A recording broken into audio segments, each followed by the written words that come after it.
So you can see this is a shaft drive. When compared to normal bikes or the new generation bikes, they have a chain drive.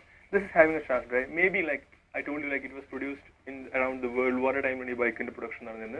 So maybe to survive the tough conditions, they made this vertical bike shaft drive.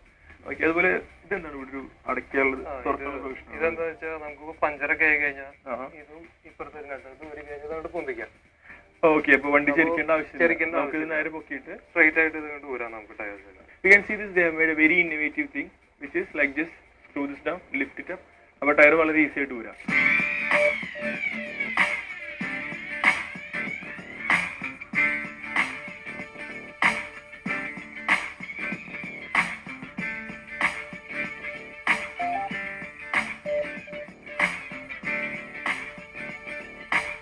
So David, ഞാൻ കുറെ ബൈക്കുകൾ ഓടിച്ചിട്ടുണ്ട്, കണ്ടിട്ടുണ്ട്. പക്ഷെ ഇതിന്റെ kicker എനിക്കൊന്നും മനസ്സിലാവില്ല. ഇതെന്താ ഇങ്ങനെ? സാധാരണ കിക്കർ സാധാരണ വണ്ടിയുടെ പോലെ ഒരു പൊസിഷൻ അല്ല, അതൊരു ഡിഫറൻഷ്യൽ പൊസിഷനാണ് കാണുന്നത്. ഇങ്ങനെ കിക്ക് ചെയ്യണം, ഇങ്ങനെയാണ് കിക്കിങ് വരുന്നത്. Okay okay. നമ്മള് വണ്ടിയുടെ മേലെ കയറുന്നതിനേക്കാൾ മുമ്പ് നമ്മളത് അടിക്കേണ്ടി വരും. ഇരുന്നിട്ട് അടിക്കല് നടക്കുന്ന റൈറ്റ് സൈഡ് അല്ല നമുക്ക്. അതെ, നമ്മുടെ കൂടുതൽ ബൈക്ക് ഇങ്ങനെ കിക്ക് ചെയ്യാൻ ബുദ്ധിമുട്ടായിരിക്കും. Okay okay.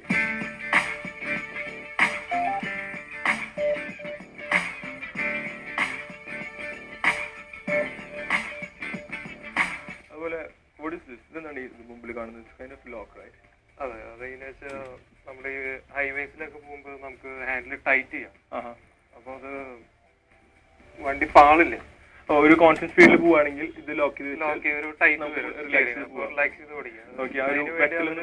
അതെ, അതിനുവേണ്ടി അവർ ഇതിന് ഒരു സംവിധാനം കൊടുത്തിട്ട് ഇതിന്റെ ആക്സിലേറ്റർ അതിന് റിട്ടേൺ പോയില്ല. നമ്മൾ വണ്ടി തിരിച്ചു കഴിഞ്ഞാൽ റിട്ടേൺ പോയില്ല.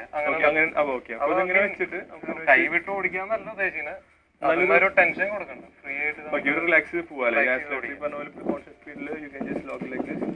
ടൈറ്റ് ആക്കിയാൽ വണ്ടി ഇങ്ങനെ പോയിക്കൊണ്ടിരിക്കും. എന്നാലും കൈ വെക്കണം, കൈ വെക്കാതെ നമുക്ക് ഫ്രീ ആയിട്ട് വിടാൻ പറ്റില്ല അല്ലേ.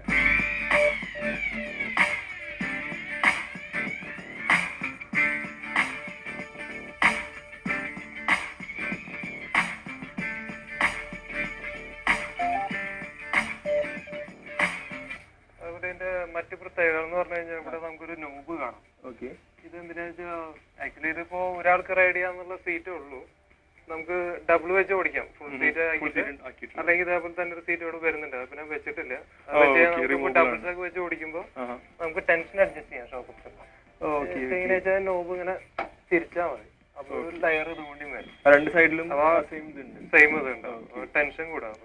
സിംഗിൾ ഡ്രൈവ് ആണെങ്കിൽ നേരത്തെ കിട്ടുന്ന പോലെ ചാട്ടോ ഇതൊക്കെ കുറയും, കംഫർട്ടായിട്ട് ഓടിക്കാം നമുക്ക്.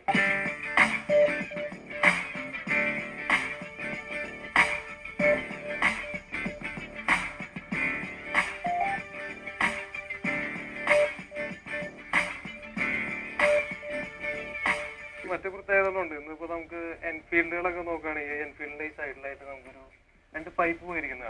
അതിനുവെച്ചാൽ ഹെഡിലേക്ക് ഓയിൽ വരാനായിട്ടുള്ളതാണ്. ഇതിന് അന്ന് മുതൽ അവർ അതിന്റെ ഉള്ളിലാണ്, പുറത്തേക്കൊന്നും അത് കാണാൻ പറ്റില്ല, ഉള്ളിലാണ് ചെയ്തിരിക്കുന്നത്. അതിന്റെ അതുപോലെ ഈ ഫ്രണ്ട് വീലിന്റെ ഒരു കാര്യം, വളരെ ഫ്രീ ആയിട്ട് തിരിയുന്ന വീൽസ് ആണ് ഇതിന്. കണ്ടിന്യൂസ് ആയിട്ട് തിരിഞ്ഞുകൊണ്ടിരിക്കുകയാണ്. നമുക്ക് ഇപ്പൊ പ്രൊഡക്ഷനിൽ ഒറ്റ വണ്ടി നോക്കിയാലും സ്മൂത്ത്നെസ് കണ്ടിന്യൂസ് ആയിട്ട് തിരിയുന്നത് നമുക്ക് കാണാൻ പറ്റില്ല.